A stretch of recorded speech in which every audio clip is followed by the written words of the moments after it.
Welcome to Cut the Bull, an insightful podcast which addresses the news of the day and the cultural issues plaguing our society, bringing logic and context to these topics and discussing solutions too real for mainstream pundits. Now, here are your hosts, Charles Love, Shamika Michelle, and Wilfred Riley.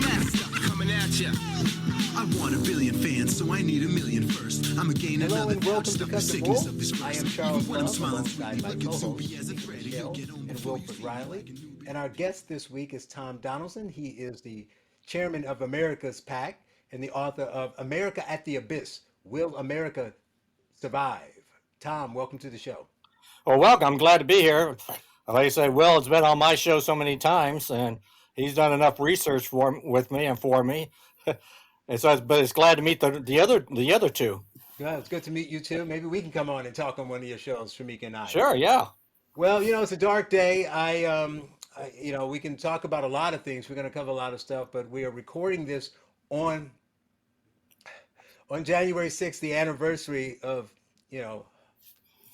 Sorry, it's emotional for me, but on the anniversary of the most difficult day in American history. And I just want to start off by asking you, Tom, and the others too, like how you celebrated. Did you eat the traditional J6 food?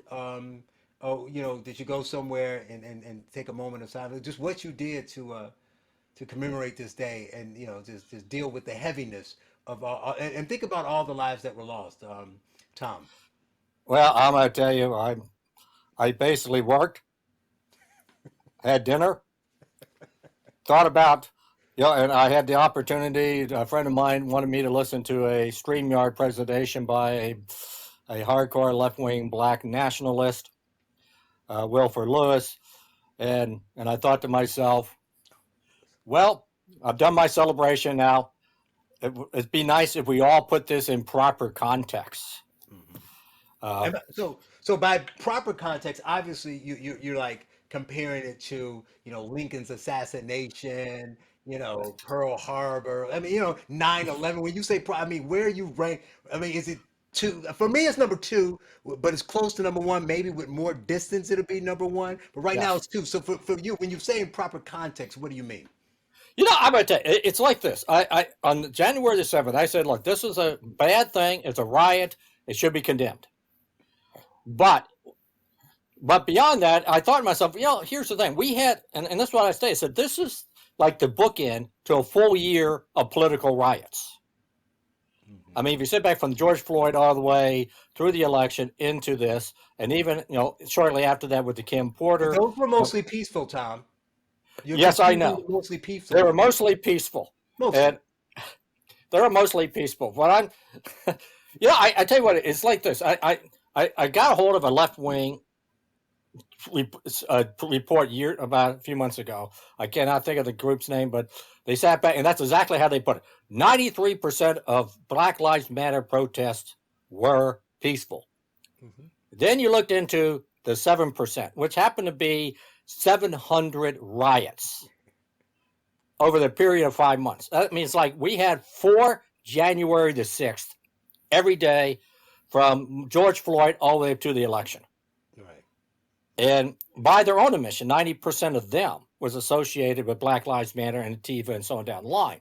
So my context is very simple. This was part of a series of political riots and part of a controversial 2020 election. And the point I made in January 7th, I said, look, you're staring at the abyss. If we get to a point where our side decides, hey, there's like 400 million guns out there. I would say 80% are owned people on our side, my side of the equation. When we decide, we've had enough, then you're going to have some problems. And maybe the world you created is going to hit you in the face. Again, it should be condemned. This is not something that should be taken lightly, but it should be taken in context of an entire year of political upheaval, including violence.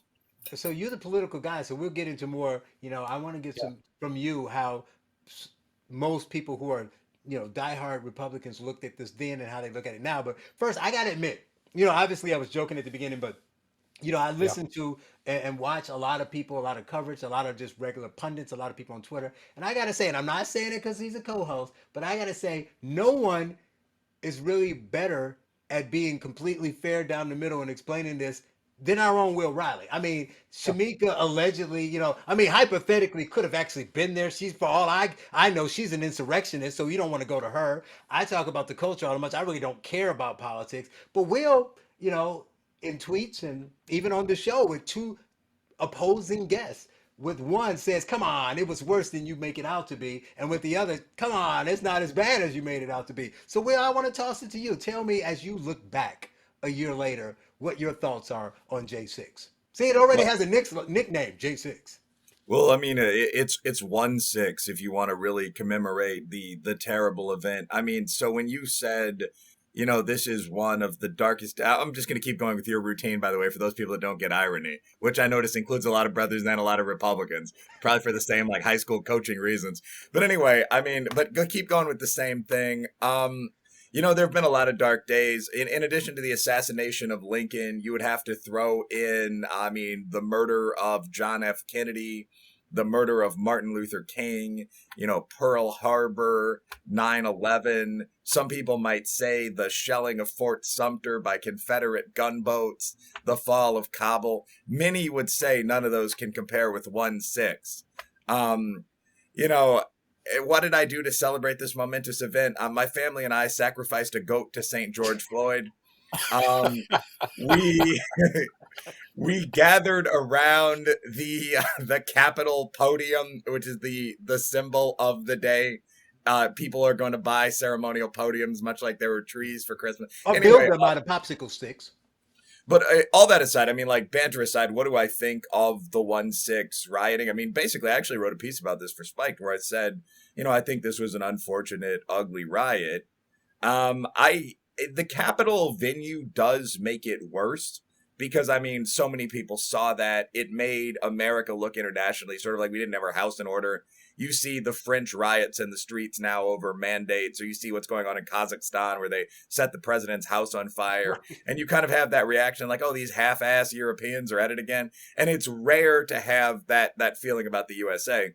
But it is worth putting some of the Black Lives Matter riots in context. I mean, in Minneapolis, for example, after George Floyd was killed, a police station was burnt down with the officers in it. I mean, like they had to kick open the back door to escape. Otherwise, dozens of people would have been burnt to death.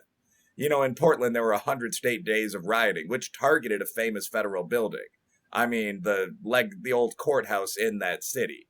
In Chicago, the Mag Mile got looted. In Seattle, they actually set up a city-state.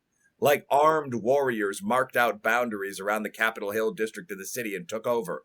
The SoundCloud rapper Raz Simone, interestingly, a sidebar here, people whose music I've listened to have been getting involved in crazy political antics recently.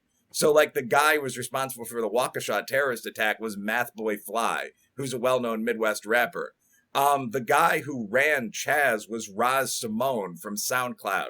So, I mean, the whole thing was sort of a joke, but I mean, 6 or 7 people, all young black men, were killed at the Chaz borders.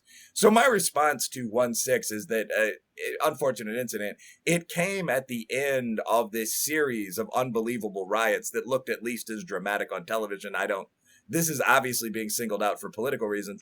The one thing that makes it at all distinctive as a political scientist is sort of this half-assed coup argument, where the claim is, if you talk to someone like Kathy Young, people do make this quite intelligently, but the claim is what Trump was trying to do. Trump was manipulating the rioters, and he knew that if the riot was dramatic enough or scary enough, it would intimidate Mike Pence into pressuring the Senate to hold a sort of revote on the election. It's this very complex kind of Rube Goldberg machine, but there's almost no evidence of that. I mean, the FBI did a full investigation of this, and they said, no, not coordinated. Like, big embarrassing riot. The Proud Boys, had some members there, but most of the people, the 95% of the people that were at the march never went to the Capitol. Like, there was no attempt to take over the country. In one sense, if there were, people would have brought guns. So I would put it on that whole list of other riots on left overwhelmingly, but sometimes right, that we've really seen since 2017, Charlottesville, or even 2016, BLM. Police need to enforce the law. That's my last line on this. Well, obviously, I now have to go to the insurrectionist, allegedly. and get her take. But I think Will makes, you know, an interesting point. I mean, they debate a lot of stuff, and a lot of the stuff can be debated. You know, I just always find the angle that is missing. And I think it's odd that they say very little about percentages. So let's give them their argument. You know, I like to do that. So this was Trump's calculated move, not whether the FBI was able to find some link about it being coordinated, but saying this was intentional, right? He intentionally wanted to do this, and he was going to send these people in there, and this was going to happen. The two things that Will mentioned and Nick Searcy did when we talked to him, that very few people talk about. That they can debate whether it was they tried to stop the election, debate whether that whole election stuff was saying that the election was rigged and Trump was cheated is part of the problem. You can debate a lot of these other things, but you can't really debate, or they never mention the fact that the people started going into the Capitol while Trump was still speaking, and the other piece being the percentage, right? That there were, arguably the numbers are low end, 800,000, high end 2 million. I don't know exactly, but let's go low. So there's 1 million people there, and a few hundred went in. You're talking about 100 people when you take out the people who did more than just, some people just walked around and like, ooh, and took pictures. But the people with the horn guy and going in Pelosi's office and pushing at the door and shaking the door, you're talking about 150 people out of 1 million people. So I mean, what kind of, coup or, insurrection is this? And I turn to the person who may have been there, Shamika, allegedly. Well, like Will, I also killed the animal, but I slaughtered a lamb and put the blood over my door so that I could protect myself from the horned shaman, Um, what I think about this whole 1/6 is, of course, there were people there that, did things that were criminal. However, in my eyesight, I wish that if we were going to have to deal with this, I really wish somebody would have been dragging Nancy Pelosi out by her wig, and it would have really, like, don't just go in there to take pictures and pee in an office. Really go in there and let's do this whole 1776. Let's do it, So I felt like for everything that I've been seeing over the last year, I don't feel like they did enough, to be honest, because I stood out there and I saw people holding hands and singing songs and getting along and having great conversations, and none of that is shown. It's being made out to be this big KKK rally, as if, there weren't blacks and Asians, Hispanics, nuns in their full nun garb. Like, this is what we saw while we were there, yet the only thing you see on TV are a bunch of rednecks that, or it appears rednecks that hate anybody that isn't completely white, and that's not true. And so it just makes me upset that they're not painting a fair picture of what January 6th was in its entirety. Like, yes, the people that broke the law. Of course, they should be punished. Anybody that tried to hurt anyone should be punished. But tell what else happened that day. Show a full picture of what happened that day, because I think that's unfair. And of course, the mainstream media always does this because they want to paint the picture that they want people to see and believe what they want people to believe. But I myself, just over the last few years, I've been very shocked at the amount of diversity that is even on the right side, because for my entire life, I was told that it wasn't there, and I've seen that to be a lie. And so it just bothers me that they're running with this story, and people are running with this story that it was just a bunch of white supremacists there trying to take over the country. And I feel like if they really wanted to take over the country, they would have done a lot more than break a few windows or take a few selfies. Like, they would have really went in there and set it off. And from what I have seen over the last year, I'm upset that it didn't end with helicopters flying overhead and a big police chase and, people sitting in front of their TV like Dr. Dre. saying, dang, you know, and us watching somebody be shot on live TV. That I'm upset because from what I've seen, that's the way they painted it, and it was a great disappointment in comparison to what we've been seeing on the news. So, Shamika, you're saying you would actually like to see more violence against the ruling class, like rich people hanging from lamp poles with a mob waving bloody swords at them. The French Revolution. Yeah, Yes. yes. I think a lot of people on both the left and the right feel that way. Like when I was young and poor, which are the two reasons people tend to be on the hard left, but I spent some time with Occupy Chicago. This was back in 2010. This was the second largest Occupy gathering after Occupy Wall Street. And it was a lot of fun. There's a lot of people like having sex in tents and wearing stupid costumes everywhere and so on. But I mean, it was actually a lot like January 6th probably, or, you know, Conserva whatever convention. But anyway, like at one point there was like a crowd, someone was giving a speech about something or another, and there was some kind of event taking place at the Chicago Hilton across the street. And the speaker was like, these rich bastards should just thank God the people don't realize there are a hell of a lot more ropes and lamp poles than there are millionaires. And the crowd started chanting. You really could see that potential for violence that any mob has. So I think from the descendants of Occupy and Antifa and so on to some of the Jan 6 people, there are a lot of people that would probably like to kill most of the elite. Don't endorse it myself necessarily, but I mean, like, that's an interesting take, that if you're an actual revolutionary, and obviously Shamika didn't commit any crimes, but if you're an actual, that we know of, you know, allegedly. But I mean, like, and obviously that wasn't the case, but I mean, if you're an actual revolutionary, you would look at the things going on January 6th, or even at the nonviolent BLM events, and say, this isn't what it is. This is just a lot of political noise making. That's an interesting point. We don't really have like Fire Day like they do in France and the USA, that level of political violence. Right. And just to bring it, go ahead. You were going to say something, Shamika? Well, I was just going to say, like, it just makes me angry when it feels like the punishment doesn't match the crime. Like, I can remember punching a girl in the mouth with a closed fist, and I didn't really think it was, like, that terrible. But when I was doing community service and having to clean windows at the local community center, the rec center, I thought to myself, if I was going to have to be cleaning toilets and windows and stuff, I would have done a lot more than just punched her in the mouth for talking too much. And so that's what I feel like January 6th has been. Like, if this is what we had to endure, they should have done a lot more than just take pictures and break signs. Somebody should. Well, no, it's kind of an interesting point you're making, because I look at January 6th. I mean, first of all, I don't want to have a coup of this nature. I mean, Donald Trump's kids were sitting there, texting him, hey, Dad, stop this stuff. So obviously he failed to tell his own kids. And one of them, Ivanka, happens to be an advisor in the White House to him. So it's like I guess if you're going to have a conspiracy, you might want to tell your kids, hey, by the way, guys, we're going to get back in the White House a lot sooner than 2/24. So get yourself ready. And so I'll put it this way. The Democratic Party and the political left, this is all they have to hang their hat on at this moment.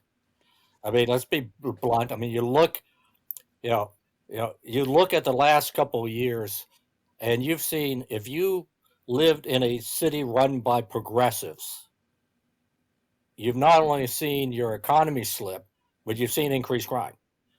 If you've spent the last year, we've been doing a grand experiment of monetary policy where let's print as much money as we can, and no inflation will happen. Suddenly you wake up, wow, we got 6% inflation and it's getting worse. And you're looking at a debacle in the 2022 election. So what do you got left? Well, make everybody on my side of the table, and Shamika and others, insurrectionists. They're rebels. They're revolutionaries. They're horrible. They're fascists. They're bringing on a coup. And in fact, it's funny. The guy who was, I was listening to this, this afternoon as part, it's like one of these things, I was invited to look at StreamYard as a possibility in the future for us, for my broadcast. And I'm listening to this guy, and I remember 5 years ago, this guy was on the air, or 4 years ago, this guy was on the air telling people that Donald Trump was not legitimate. He was a Putin stooge. He should be impeached, removed from office. And I'm thinking, you supported your own version of a coup. So, and it's been a slow. I mean, we've been looking at 4 or 5 years of this. I still have left-wing friends of mine saying, Tom, don't you really believe that Trump is a Russian stooge? And I wrote back and said, well, I guess the thousands of pages of documentation from the Durham report, the Mueller report, congressional report, the vice court's report, the inspector general's report, the various intelligence have been released by Radcliffe and everything else. If that's not enough to convince you this was a farce, then nothing is going to convince you. Well, Yeah, to the political piece, though, what I want to know, I mean, you're an insider. What do people in GOP circles say about this? When the cameras aren't on, what are they really saying? Are they saying it is somewhere in the middle? Are they saying it is really bad, but we don't want to go out and hurt the party? Or what do they think? Obviously, some I of think, them. it's kind of the position Will and I've taken. Like nobody, none of people I work with or dealt with, and I've had the opportunity last December. I had a chance to meet with quite a few of these folks, behind the scene type of people, and they're saying the same thing I'm saying. They're saying the same thing Will's saying. It's like, okay, this bad, it's happened, but my God, what these people have been doing is far worse. It's just as bad, and and many of us still remember the Russian collusion hoax as an effort. I mean, how many times did we try to impeach Donald Trump? And even at this point, one of the points I make in my book, is that Trump is going to be targeted till the day he dies. I'm familiar. I don't know if there was Andrew Mellon was the Secretary of Treasurer in the Hoover administration, the Coolidge administration, and after he left office, Roosevelt basically declared war on this guy until he died. They went after him for everything, tax evasion, this and that. It wasn't until after he passed away where the government said, okay, you're dead now and we have nothing on you. And Trump is going to go through the same thing until the day he dies. They will, you already got the Attorney General in New York sniffing around. They already been, they already are now going after his children. And so this is a war that they're going to keep doing until they are, in their own mind, vindicated that Trump should have been in jail. And, Well, I and want it's to bad. move on. It's to me, the worst thing to me about it is it's not just the politics of it, but there's a point where if you're going to make the other side look like Nazis and fascists and insurrectionists, what does that leave you? That basically allows you to do whatever you need to do to deal with these people. And when you basically condemn half of the country, as the enemy, not as opponents, it doesn't leave a whole lot of room for negotiation, compromise, or even being able to work together. Right. It's a dangerous game they're playing. So my last thing on J6, I want to end on a more positive note. So unfortunately, this is going to be an anniversary every year. We know it's going to happen. So most holidays have some tradition or some food you do. Shamika was talking about gumbo and New Year's Day, and people do their black eyed peas, and we have barbecue for certain holidays, and we have Thanksgiving turkeys. What should the J6 or 1/6 meal item be going forward?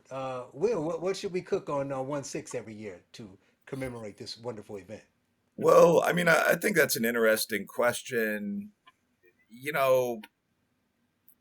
A turkey is too cliche, kind of the alternative American symbol. Mm-hmm. I don't know. Like, what would I go with?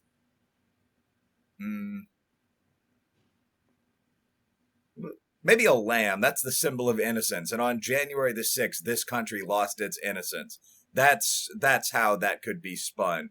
Now, again, I don't believe any of this, but I do think that this is, when you say this is going to be an anniversary that's remembered, I don't think we yet understand how significant that's going to be, because the quote unquote other side almost entirely controls the media.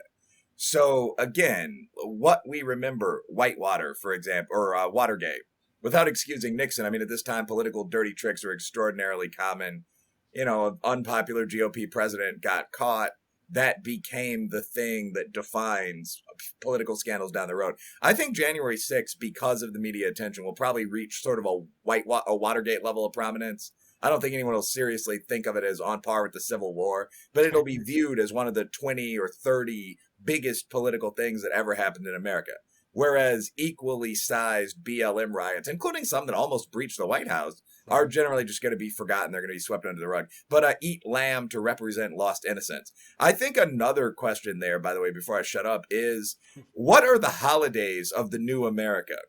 So, like, I'd be interested in hearing Tom's input, Shamika's, Charles, but I mean, like, we're hearing this idea that America's moving forward. This is like the racial reckoning, right? This is the gender reckoning. This is the new America. We're the new Black Americans, all this sort of stuff.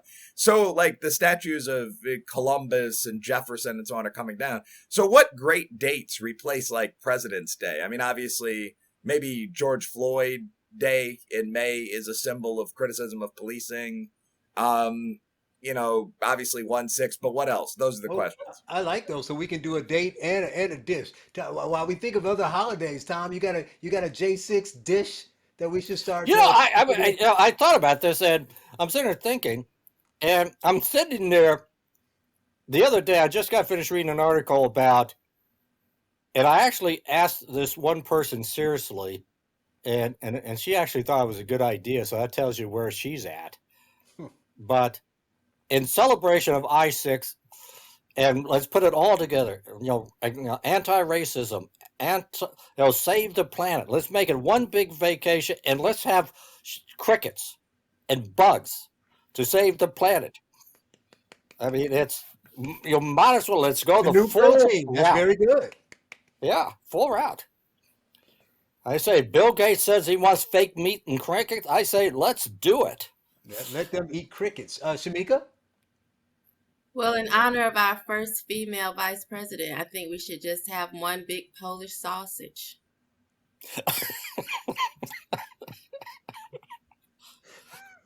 By the way, Shamika, you're going to do a show with Jesse Kelly? I did yesterday. Oh, you didn't see it? Oh my God! I'm gonna watch it as soon as I get off this. That just reminded me of my favorite Shamika comment. Right. I'm gonna have to do two. You wouldn't really eat them together, but it's perfect since it was an insurrection. They were trying to take over the country. So I think of revolution. So I think French and I think American, right? Because it's going to be a blend between, because it's not going to be for good like ours. So maybe tea because of the Boston Tea Party, and cake. Like, let them eat cake, Marie Antoinette. So we're going to have tea and cake on every January 6th. Or eat the cake. Anime. Eat cake, anime. Exactly. And as far as Will's thing, though, it's a good point, though, because you have to take good. It's a good in a sense that they're trying to poo-poo all these holidays, because they want to create all these new holidays, and they can't have them all, because we can't just have every day off, right? So that's always been my thing. Oh, we got another month. We got this group's month. We got this group month. We're celebrating this person, and it's getting bigger and bigger and bigger. While all the ones they're tearing down, I had this big thing. I don't get attacked much on Twitter like Will and Shamika, because I don't mix it up like Will, and I don't, I'm not, crazy like Shamika. But so people got upset about, I posted this thing about Christmas, and it's not even about whether you celebrate it or not. I think Will respond. My thing is, there's one federal holiday in December. I just find it odd and weak for some and hypocritical for others that you can't say the name of that holiday, right? You can't say it. Well, what if other people don't celebrate it? It's not inclusive enough. But we'll say Memorial Day and Labor Day and New Year and Thanksgiving and everything else. But what made it worse is I posted this and I got attacked, right? And then the day after Christmas, everybody was talking about Kwanzaa. I mean, whoa. So you can say Kwanzaa and you can't say Christmas? It just made no sense to me. So they don't like Christmas. They want Columbus gone. So they want these things gone. So I don't know if I think they're gonna replace them all, Will, to your point. I think they're gonna get rid of President's Day and it'll be replaced with Barack Obama Day. Right? Different time of year, but it's Barack Obama's birthday. Will replace President's Day, right? Gone. Right? They're gonna get rid of Columbus Day. They already have an Indigenous Peoples Day on the calendar. They'll just swap them out and make that one a federal holiday. They're gonna bump somebody just because they got Juneteenth. Because we got an extra one, so we need to get rid of one. So let's say, and we don't like the servicemen in the military, so we'll get rid of Memorial Day, And then, we already got MLK there. So we just need to pick a date of some great leader, maybe Harvey Milk or some, LGBT champion or some trans person. And boom, there you go. You got the new American holidays. Well, it's Or maybe harder a to new do. America Day. They'll pick a day, and that'll be January 6th. Yeah, I mean, I was actually talking about this with a group of other black men who were things like coaches and so on the other day, and we're all pretty funny, but the conversation actually got depressing. One of the questions that was asked is, where will the first George Floyd High School be located?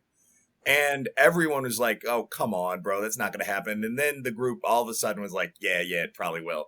And we ended up looking at like how many Barack Obama Afrocentric academies there are, and it's like 50. I mean, so Man's they're not dead. You name stuff after people when they die. yeah. But I mean, it's just there. One of the things I don't like stuff like people saying things like we're in a battle. I mean, both political parties obviously very wealthy, corrupt, so on. But there actually is a pretty large faction in America that would like European style socialism or something beyond that, straight Marxism. And we're starting to see these people become more and more influential because of extreme overrepresentation in academia, the media. So, I mean, my original point, though, is it's harder than you might think to have a revolution. So, I mean, when you think about who you can build statues of, I mean, three obvious examples would be, leaving stuff like George Floyd aside, in terms of what you'd actually see in public squares, would be like Martin Luther King, John F. Kennedy, Malcolm X. The problem is that the whole feminist coalition would absolutely object to all three of those guys. I mean, one of them was a traditional Muslim who used to be a pimp, and the other two had, let's say, conflicted relationships with women. Womanizers. King and JFK, and they were known to like the ladies. So as soon as you satisfy like that black group and maybe the ethnic whites with Kennedy, along would come the next block, feminists or LGBT activists, and say, no, these guys are terrible bigots. So it's really weird to think who that bottom denominator is, like that sort of one-handed Palestinian activist who's acceptable to everyone. Well, it's a funny thing because these people have put themselves in their own trap in that sense. Who do you pick as your heroes? Because every one of their heroes don't fit the perfection. The one thing, at least many of us, we know George Washington wasn't perfect. Thomas Jefferson wasn't perfect. But we at least accept the fact that the ideas that they promoted made this world and the country better, while accepting the fact they were imperfect. Well, this is what happens when you get hosted on your own platoon. You get through this thing, and the next thing you know, you can't find. Actually, in some ways, I wish I could sit there with a popcorn and just watch this whole debate, have how these people debate this stuff, because that would be more entertaining. That would be rather entertaining. No, we can't have this guy. We can't have this person. I mean, even it was Margaret Sanger a while back. One of the Planned Parenthoods removed her name because they figured out that she didn't exactly like a lot of black people. She's and that her still whole got a premise. street in Lower Manhattan. Yeah. And they came and conclude. Well, now. This is a woman who once gave a speech to the Ku Klux Klan. Right. So let's talk about that though. You can give us some insight to the GOP thoughts and the way they do it. Your PAC.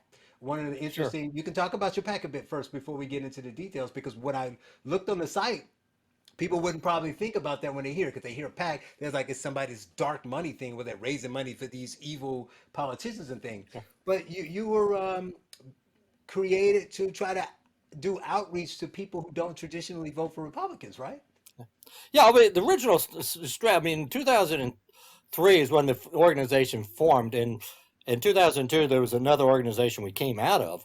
But the late Richard Nadler is. He designed a strategy. He sat there and looked at the numbers. He said, look, you look at the position the blacks take, and then you look at how they vote, and they don't match up. I mean, there are a lot of issues where, quite frankly, 30, 40, 50%, they will agree with Republicans while they're voting 5, 10%. And his analysis was, well, eventually you're going to have to get enough of these people to vote to win close elections, like Ohio, like Michigan, like Pennsylvania. You go on down about every battleground states. Minorities play an increasingly role. And so we looked at Hispanics, we looked at blacks, and just designed a strategy to go after them.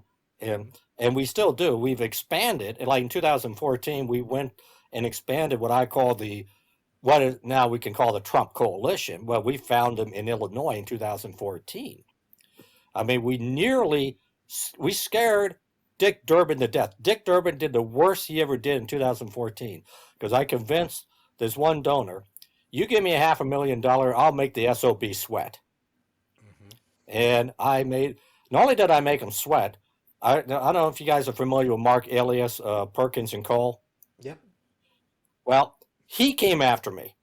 He tried to get my ads off the air on behalf of Dick Durbin. And that's when I knew, boy, I must be onto something. And we have elected a governor. We helped elect 2 congressional seats. We helped elect a few extra seats. And what we found was, we literally looked at the numbers. We did, a bunch of ads outside of Cook County.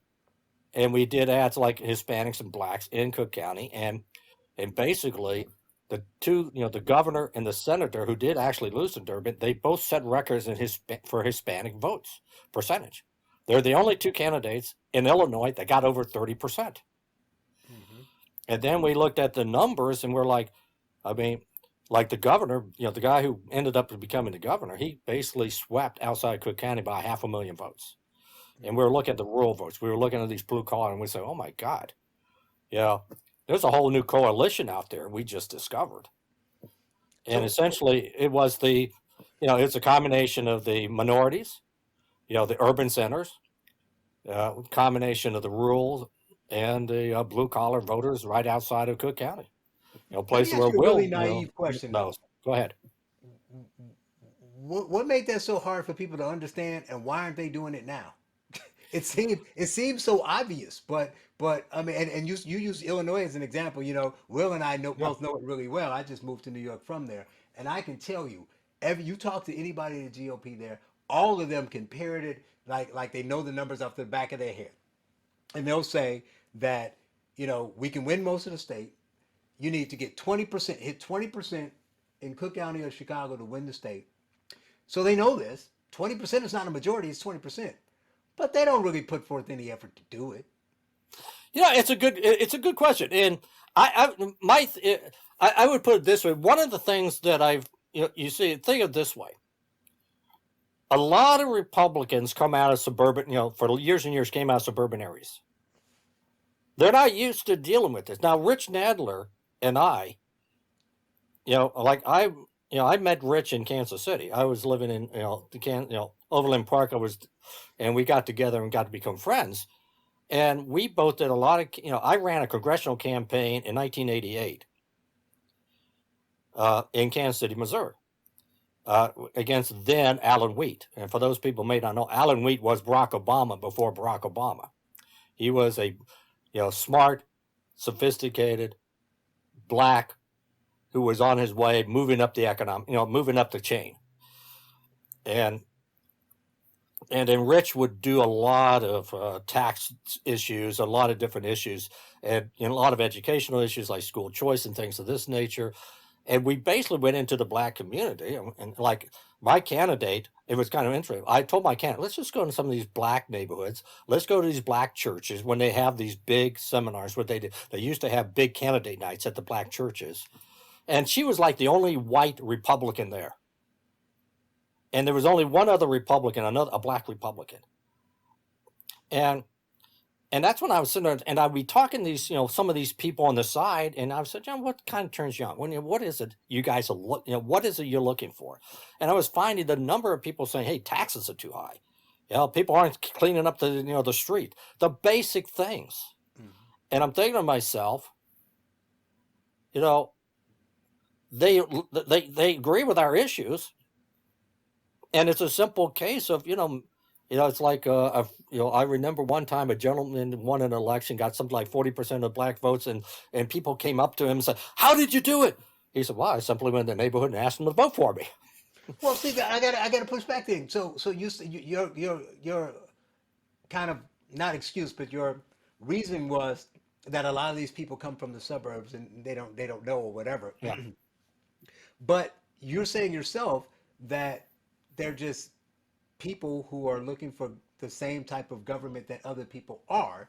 So if they're from the suburbs, then they may have more in common with this person than in the city, but they don't know everything about someone in a rural area, but they don't have a problem with going there and explaining why you should vote for them. So it just seems like you love America, right? The whole country or the whole state Yeah. is your country. That district is what you're representing. So why would you think that you need to talk? It's almost Yeah, like they're buying into, I'm gonna like, put it. not you, but they're buying I'm into your trying. belief, Yeah, right? I'm trying to give a reason. I can't. To be honest with you, there's not a good reason.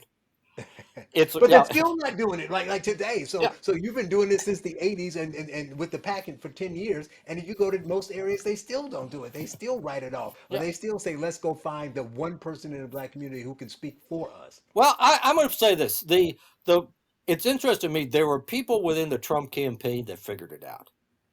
Uh, and I think there was and one of the things, if somebody would have said to me in 2015 that the one guy in 2020 would actually try to put a coalition together, Mhm. like what we did in Illinois, the last guy I would have said would have been Donald Trump. I mean, I said, well, that's not going to be Donald Trump. But I think there were people around him that said, you need to start looking outside of the box here. And one of the things Trump did do is there are times he looked outside the box and say, okay, and saw things that other people weren't seeing.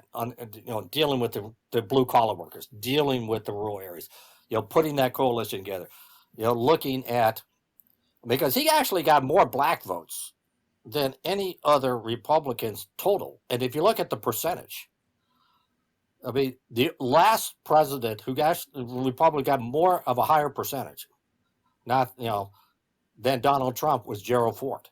That should tell you something right there. Right. Shamika, And do you want to say anything about the black vote or outreach to other communities?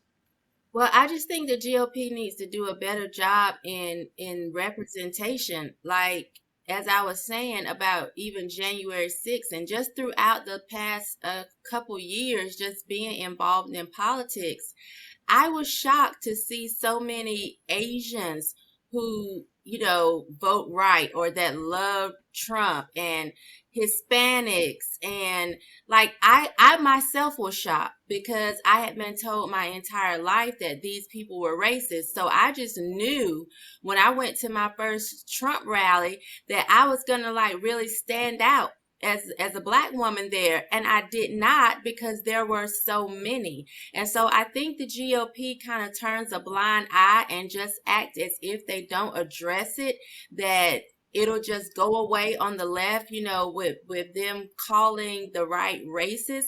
But I think it's not going to go away. And so as long as they are weak and sit back and don't fight and don't stand up and really push that representation out there and show we are a party of diversity.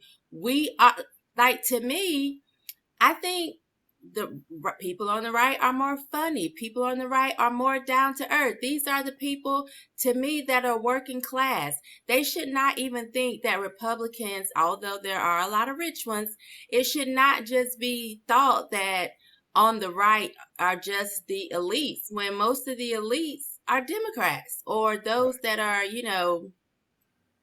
that we don't like.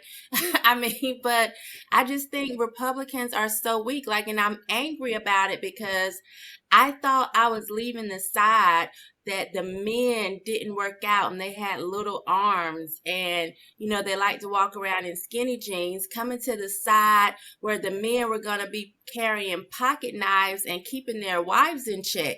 And what I'm realizing is like, maybe not. Like, where are the tough men at in the Republican Party? It's been disappointingly weak to me. well, I Let think me, this is an interesting point you just made. And I would say you have an old generation of Republicans. Look, I'm 68 years old. I've been part of that. But having spent, like I say, I've campaigned in about 25 different states across the country. And what I'm finding is you look at the grassroots, it's a totally different picture than if you look in Washington, D.C. You look outside of that D.C. area and you look at, because I'm from the Midwest, I avoid Washington, D.C. And if I can avoid it, I avoid it only particularly because I'm not going to get what I need from there, other than what the establishment wants. There's a new establishment coming out there, and what you're seeing, you make a good point, on the diversity side of the equation, because here's what you're seeing. Will and I have talked about this.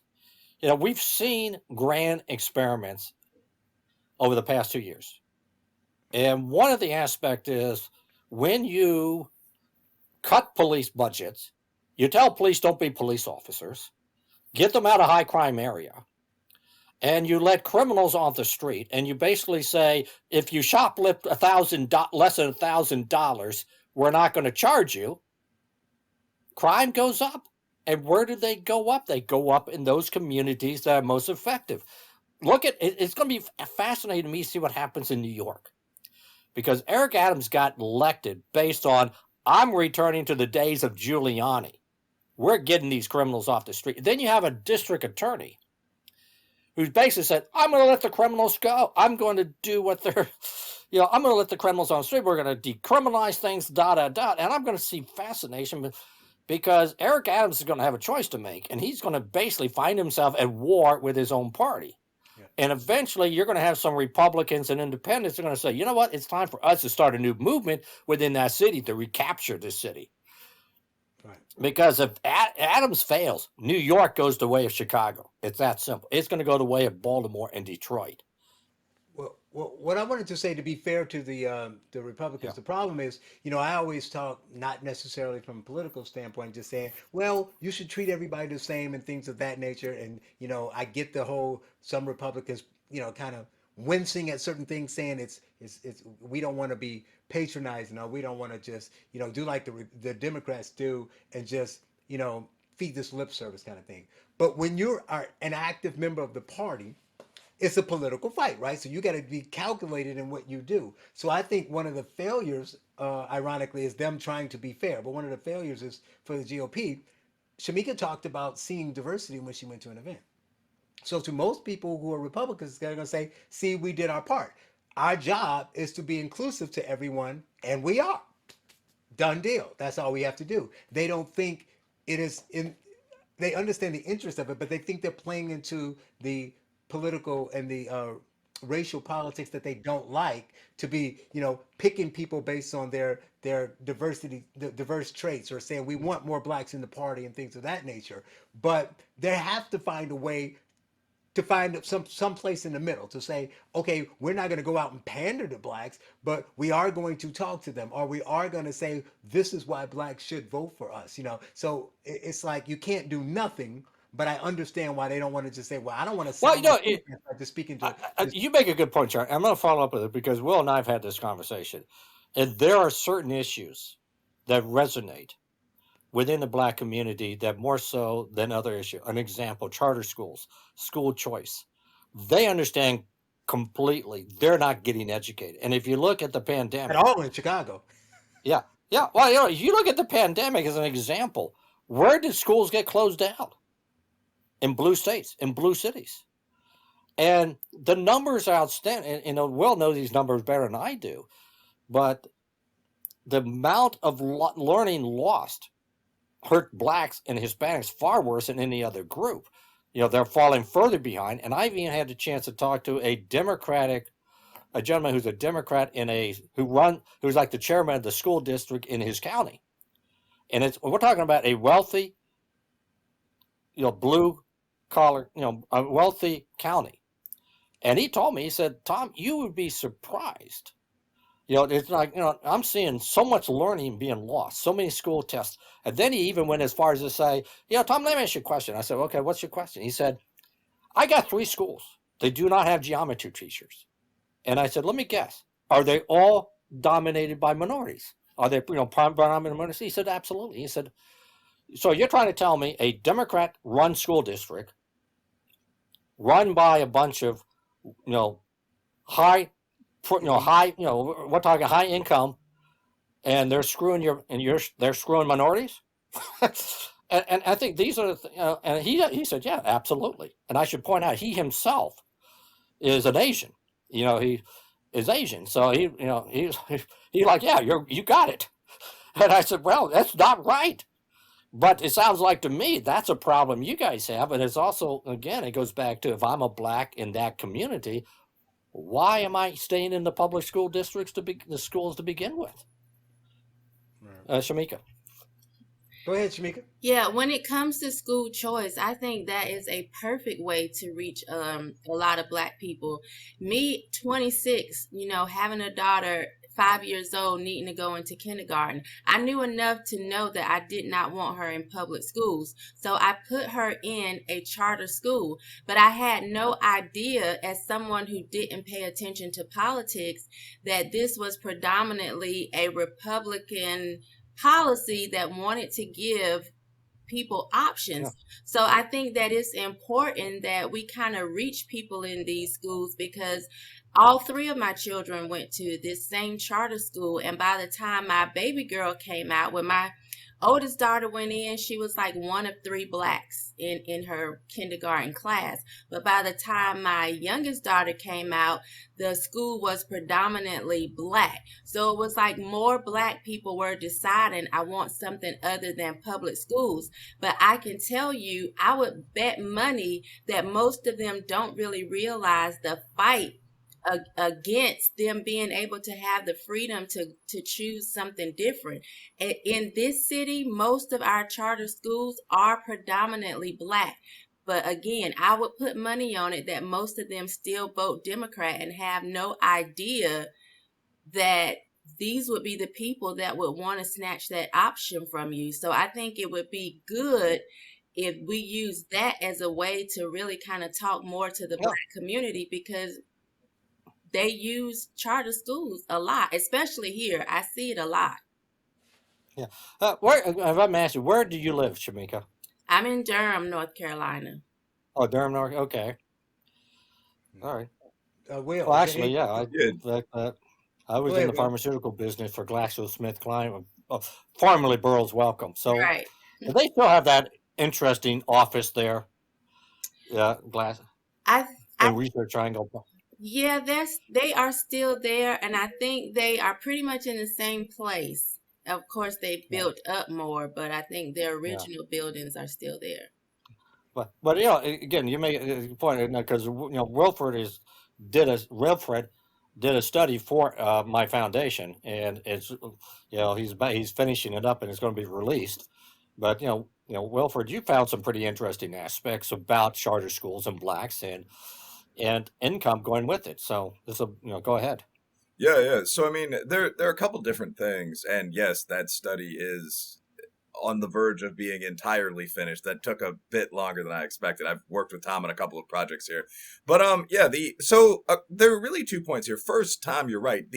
I think charter schools are a good thing for minority kids. The impact of charters actually is a little more complicated than I expected, in that not all charter schools do extraordinarily well, both Tom and I have found, with minority students. A certain brand of charter does, though, and those are sort of no excuses, brick and mortar, in-person schools. And those, in general, if you look at Success Academy or KIPP, those very frequently outperform not just other heavily black schools, but all other schools within a state, including some fairly well-off white suburban schools. I mean, the main Success Academy campus in New York City, I believe in 2019, had an average SAT score for graduating seniors of 1268, which was among the best in the state. So yeah, I mean, I'm obviously a culturalist on IQ, school performance, and charters can do a very good job.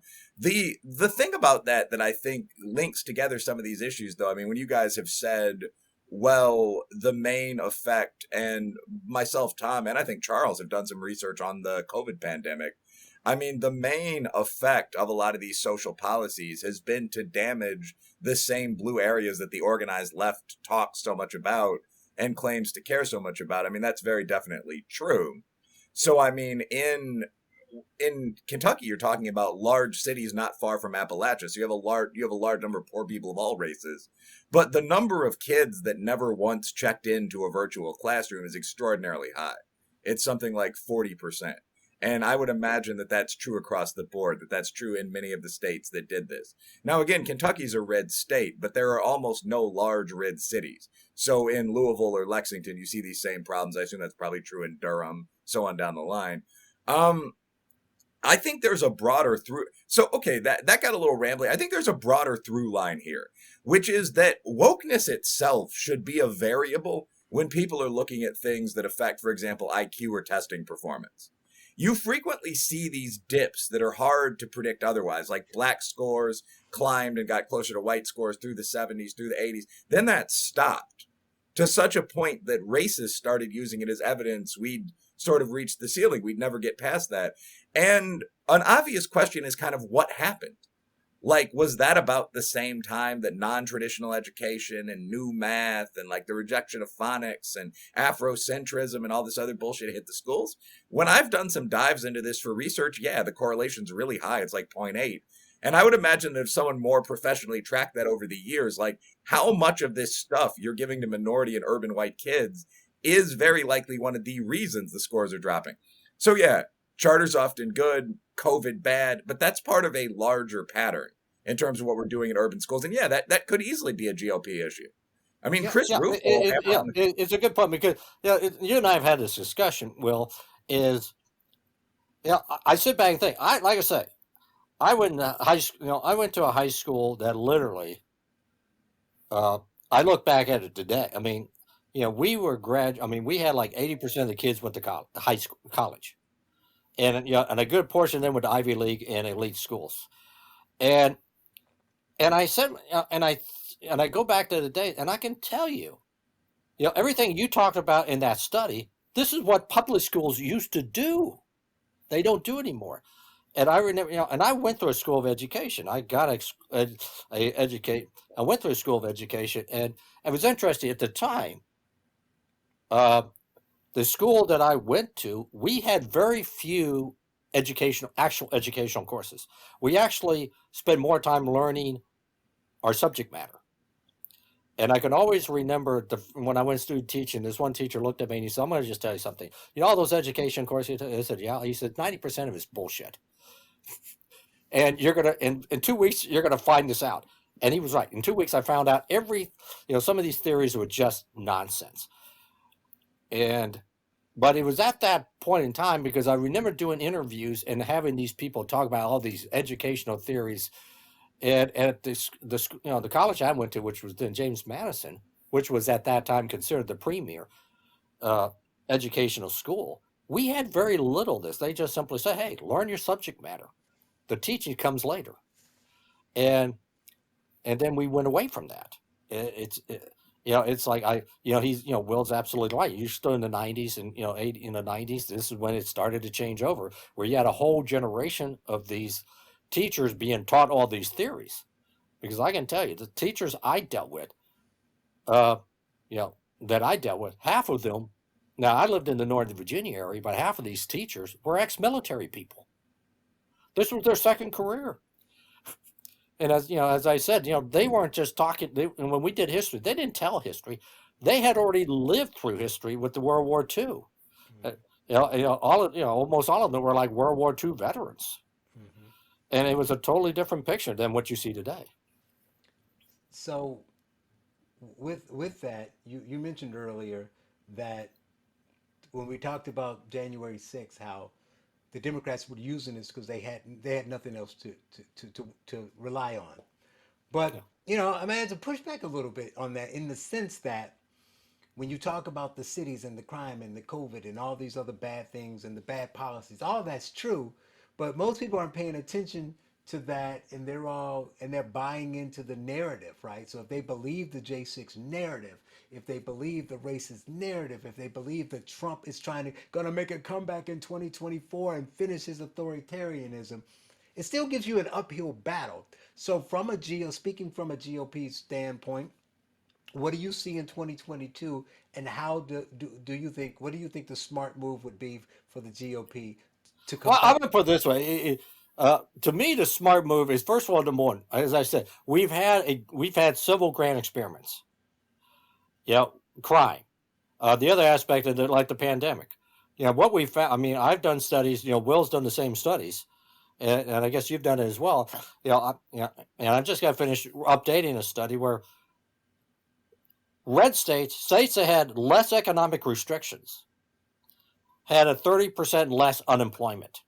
Lockdown states were far inferior to to economics, and so to me, if I'm telling Republicans, I'm going to say, look, right now, the Democratic Party are trapped with the coronavirus pandemic because now they own it and they want to get out of it. They want to declare victory. They're now basically making the argument we've been making over a year. And to me, I would say, just remind these people where are they moving?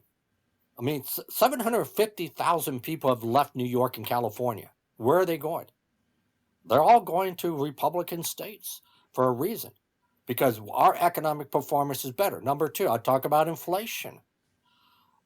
No matter how you cut the cake, you can have all the narratives you want. I have a young lady. I have a lady comes on our show. We call it the Swamp Girl. She was a former profiler for the South Carolina state government of South Carolina. Her every comment she'll make says, "Hey Tom, you know what the price of bacon is today?" And we got talking, and she said this was like her way of reminding people, "Hey, the price of bacon's going up, the price of gas is going up, it's double." And I said, "You can't hide that.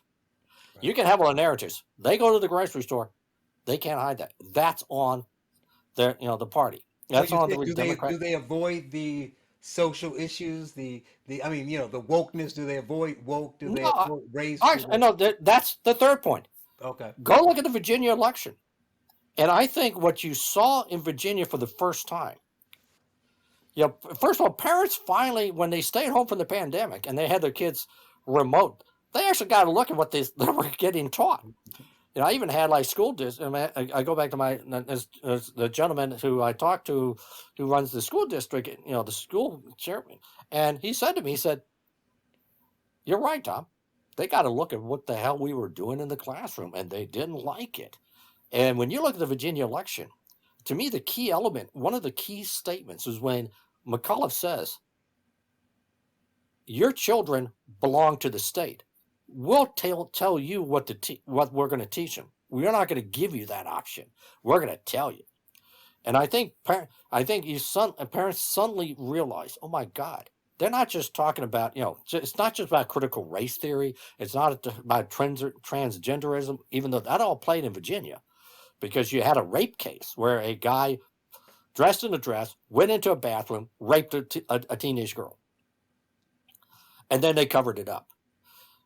But they also came to the conclusion, they're telling me that my children don't belong to me. It belongs to the state. And I think that is a critical issue that you cannot afford. The wokeness, all of this is part of the wokeness. It's all part of the cancel culture, but you can't ignore that, and you shouldn't.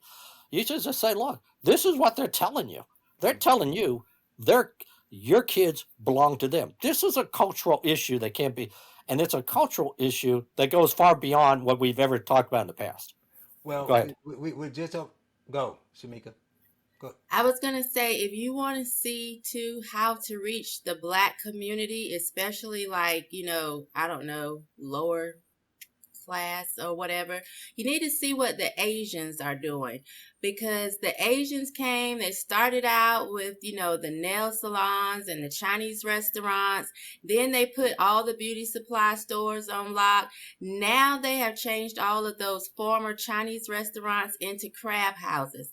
If you want to get the word out how great the GOP is, you're going to have to point out that crab legs the price has skyrocketed. And I'm telling you, this is where the Black people, we're paying attention to that. I'm telling you, we noticed that the crab leg prices have gone up. Well, Tom, we are just over an hour, almost done, but I got to ask you one last question. Sure. Will Trump run in 2024, and should he? Okay, I'm going to put this, the answer, I've talked to a lot of people. Everybody's telling me he's on the go. The safe political answer is to say, yes, he's going to run. But I'm not 100% convinced because, as I stated, he's got a lot of legal obstacles that he's got to deal with. And number two, you know, as I stated in my book, America at the Abyss, Donald Trump was the 17th of the 17th candidate in 2015 that I looked at. I supported him over Hillary Clinton once the nomination, but I will put it this way. The Republican Party's got some really good candidates ready to take the Trump agenda to another level. Ron DeSantis, to me, provided the health of his wife, would be the perfect candidate because he's Trumpian without Trump. I mean, he is, he understands the issues. And this, if you want to look the difference between Trump and DeSantis, is look how they both did the pandemic. Trump depended upon, Tony Fauci and all of these people who, quite frankly, were mediocre scientists who basically undermined his agenda. And when he figured that out, it was too late. So DeSantis read the actual science. And he basically told his bureaucracy, this is what we're doing. He brought in people from the outside to come in and educate his own people. Hey, this is what we're doing. This is why we're doing it. And we're not going to change course. He succeeded. And he's at a point right now where I think he's got a good chance of winning a pretty solid election in Florida. If he does, he'd be the number one guy. But you got other candidates out there. Mm-hmm. I like Tom Cotton. I think he would, is a very fine candidate. Mike Pompeo is a guy who's got foreign policy experience. I imagine we can get 3 or 4 others. It's time to find a guy who can not just win. I'm not interested in just winning the election. I want to be able to govern effectively after the election. And, right. And you have to have that candidate that can do both. All right. He is Tom Donelson. Chairman. Yes, go ahead. I was actually just one quick question related to something that was said in the last thing. I mean, Tom, what about the book? Any thoughts on that? Oh, yeah. America the Best it's produced by Liberty Hill. It's coming out very shortly. It'll be on Amazon. And when does it come out? I'm still working on that details. I've been told in a couple of weeks. Oh, okay. But I don't know how many. It's not 100%. But I am supposed to get tomorrow to talk about pre-ordering. They haven't, so I'm working on that. But it'll be Liberty Hill Press, which is with Salem Media, and it'll be on Amazon. It will be on Barnes and Noble and other sites, and it's going to be because it's a book that I wrote a book a few years ago that didn't sell all that well. The Rise of National Populism, Democratic Socialism. This is a kind of a look at the last 4 years, and then the 2020 election, then moving forward where we need to go. And I do tell, and it's a conversation Will and I have had, is I begin the chapter with the collapse and the implosion of our leadership class, the scientific class, the political class, and what it means, and what we need to do to rebuild that. And I go from there. And that's called America at the Abyss? America at the Abyss, Will America Survive? And I came from the path, like I say, after January 7th, I said, well, you guys on the left better understand you are creating this world. And if you want to understand, creating this world where if violence is the answer, what's going to happen when our side decides to join in the Antifa side? If this is what you want, and is it going to survive? And my view is that the Democratic Party is the Democratic Socialist Party of America. But the question that I would ask Republicans, since you've asked that question, Charlie, is how do you combine a Trumpian populism with a Reagan conservatism and put it in a package? And it can be done. We detail how it can be done. But if we don't do it, the Republican Party may, in fact, not survive as a party. The conservative movement won't survive as a movement if it doesn't succeed. Okay. He is Tom Donelson, the chairman of the America's PAC and author of the upcoming book, America at the Abyss, Will America Survive? Tom, thank you for joining us. Well, thank you. I'm glad. I enjoyed this.